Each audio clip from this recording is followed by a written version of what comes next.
It is November 9th currently, but I got here yesterday, November 8th, in the morning to my first ever National Communication Association conference here in Salt Lake City, Utah. And it's been a really long day, and my experience has been, yeah, really, really fun. It's I got here, I met up with UCSB grad students who asked questions about what to expect from the conference and best way to utilize it, with asking them about pointers of what do they wish they had done differently their first year coming to an NCA conference, and just how to navigate the program.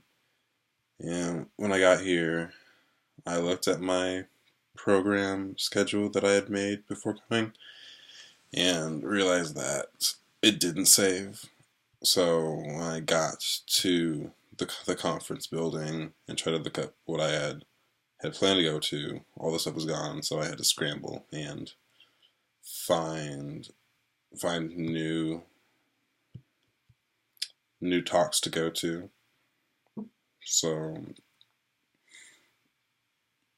I ended up sitting in one that talks about Wakanda, the movie, and Black Panther, the movie, and about the implications of white audiences viewing the movie and the response, and what Black Panther talked about and went into with the concepts of the one they mentioned was about how it was theatrically done, of how a black woman goes into battle the entire time during Black Panther, and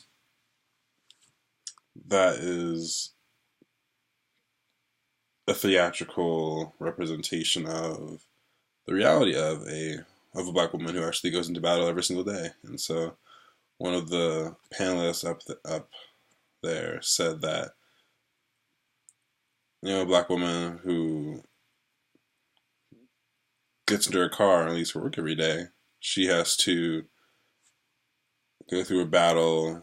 For example, she lives in a predominantly white neighborhood, and she goes into battle. She goes into battle, but just she goes out into her everyday life for that example, and one of her neighbors might she might have to deal with one of her neighbors who is prejudiced towards her, and just to navigate about how to respond to that when she knows that that's a common theme that keeps happening, and even going into her job after she gets out of her neighborhood. So areas like that. And then so I got there in the middle, and just in the middle of when the session was happening, and just on my computer trying to look up what else can I go to, because now I'm starting to get nervous. This convention is really huge. There's so many talks going on, and hundreds of people, and then session ends, and then I'm just sitting there inside the room, and a couple people come in. There's about 8, including me, and I'm just sitting on my computer trying to look up anywhere else to go, and then they asked the topic called Black Digital Spaces, and yeah, since there were so few of us, they ended up asking everybody to come up to the very front, and they formed a semicircle. And that, you had to make that more intimate. And so I was on my computer, and then I just thought, okay, I guess I'm already in here. And this topic does sound interesting, because I do remember seeing this actually when I had made my program before coming, just vaguely. So I went up and joined the circle, and it explained about how there is white space, of how white Americans are able to exist in all areas of American, just all areas of American life, and explained that with black space, it's where is black space, where black people can exist in an area of life and feel protected, feel supported, feel in control of what's going on. And started saying how it doesn't seem that there is the existence of a black space because of just living in your neighborhood and then being overly policed. And then if you go to nice neighborhoods, of having the cops called on you because you are black and people don't think that you belong there. And one of the grad students who was in charge of having created this talk, she gave her example of how she lives in a predominantly white area, and she actually had the cops on her while walking just in her neighborhood as a response because she was entering a building somewhere in her neighborhood and someone didn't think she belonged there. So she told us that the police ended up coming and addressing her, saying that they got a call about a suspicious person. And going into, there is no black space for black people in churches with the shootings that happened. Not even safe in a church. And then the main point, after giving those examples and that background, talked about digital black space, so online. And we mentioned about Black Twitter and about Question Bridge. Question Bridge is an app in the App Store that is designed for black men to ask other black men a question, and then you take a video responding to that question and post it. And yeah, this is an app that is supported and thought of by David Stamps. He currently goes to UCSB as a grad student, and yeah, he mentioned this. I actually just downloaded the app, and it looks really, really, really cool being able to connect this way. And and in him mentioning this app, it's like it is not even a digital space. It's not a black digital space because non-blacks are able to comment as well and use this app because you can't stop them.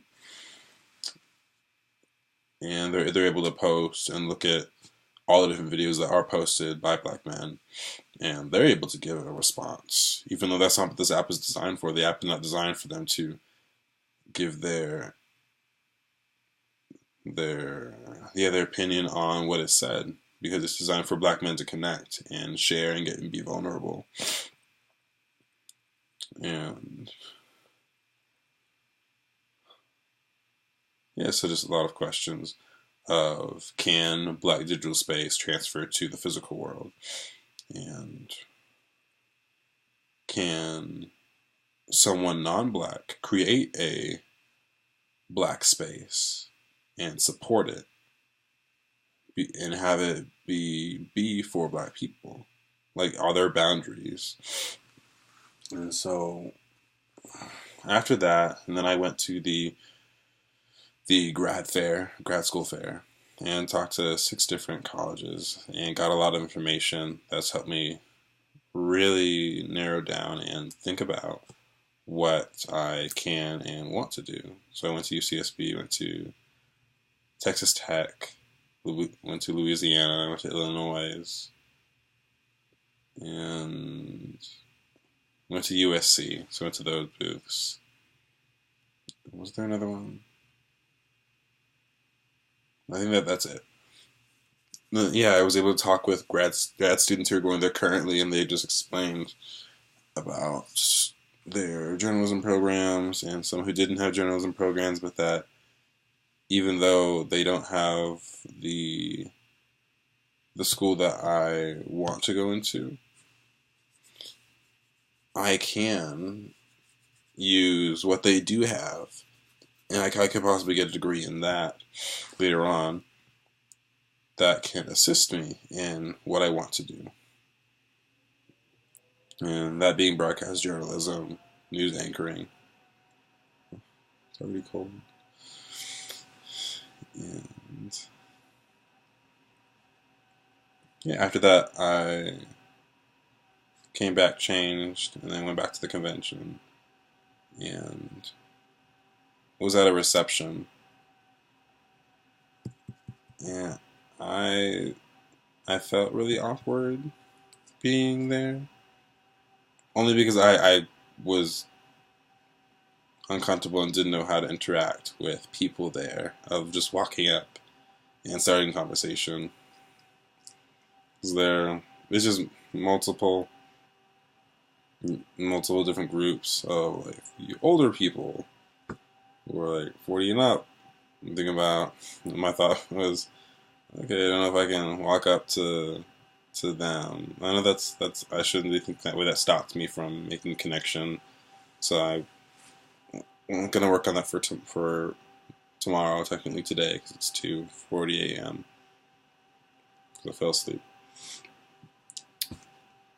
But yeah, I need to utilize this the best way I can, and that is making connection and starting a conversation. So everybody here's a comm major, so and everybody's really friendly. You have the really interesting personalities in my major, in my field. And it's really cool to meet people, and it's so incredible about the different areas that people are focused on. For example, the last person I talked to before I came back to the house, his focus is on the benefits of the type of utopia and technological, social empowerment and advancement that can come to the world by people who are white supremacists. And I never imagined this concept could ever be thought of. I just, because of my biases and my background or I come from, this is not an area, a position of thought that I had thought was possible and would never have thought of. So just to hear these different, what people are doing their research on it's incredible. And so, yeah, had my business cards made. And gave out one because someone asked for it. So I need to get out of my own head and then just experience this and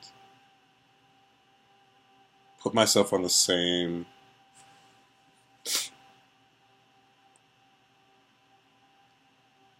level of vulnerability that everyone else is doing, so that I can connect with them, so that this is not, like me just awkwardly standing there by myself while everybody else is talking and doing the exact same I need to do. They just walk up to random people and just start talking. I'm like, okay, we're all doing it, so yeah. This is my vlog, my first vlog. My phone is dead because I brought the wrong charger. So that's a way I could actually make a friend. I could tell them, which is the truth, because I don't have a charger. Can I use yours? And yeah, I'll just do that from now on for the next 2 days. So this is me signing off at 2:45 a.m. because I'm very tired. And this is a really amazing experience. Every person. I mean, I will say that I know this, but I would hope that most likely, of course, that every single major ever out there that has a national association for their major, for their department and field, that they go to it. Because these are amazing. Just connecting with people who have PhDs, who are getting PhDs, and just the way that I view people. I had no idea that they were much older than me. I felt like, oh, you're 22, right? I never asked that, but just in my head. I approach people. Oh, I don't consider their age. And then I hear about what they're doing, like, wow, it's amazing. And then I said I was signing off, but I'm gonna keep going for a little bit. But yeah, people keep mistaking me for being a professor or a presenter. And the problem I had when I was at the reception at 6 o'clock earlier yesterday p.m. was that I knew I needed to talk to somebody, but I just felt so awkward. So I was standing there at one of the tables that you stand at and eat, and then people would just start coming up to me and asking me questions, and like I guess it's because of how I look and present myself. So then there was like an interest in getting to know me, and yeah. Then I was at the reception thinking I really need to talk to somebody, but I feel really awkward. So I did not end up walking up to anybody myself because I was in my own head. But then people ended up just walking up to me and be like, "Oh, hi," and yeah, they're like, "So you professor?" And I'm like, "What are you presenting on?" Like, "No, I'm an undergrad at APU." And I'm not talking about anything here. I'm just first time. And they're like, "Oh," like, I could see their nonverbal of they had this expectation as soon as I said what I was. It, yeah, this image that they did have me, I could see on their face that it went away. And they're, oh, that they were expecting me to say something completely different and more put together, which I'm not discouraged about that at all. So I'm here to make that connection to get to the place where people can walk up to me and be like, "Are you a professor? What are you presenting on?" Be like, "Yes, I work here and I'm doing my master's / PhD in this, and that." And, yeah, representation matters. Yeah. This is 18 minutes long. Hmm. Believe you watched the whole thing. Wow, look at you. I'm really tired, so I'm a little goofy. Hmm. Okay, I'm gonna stop now because it's really late and I have to get up early in the morning with my dead phone. So how am I gonna use an alarm clock? I will figure something out. I usually wake up at 7 because of my internal clock. So, okay. Thank you for listening and watching. Okay, I'm gonna go. Bye.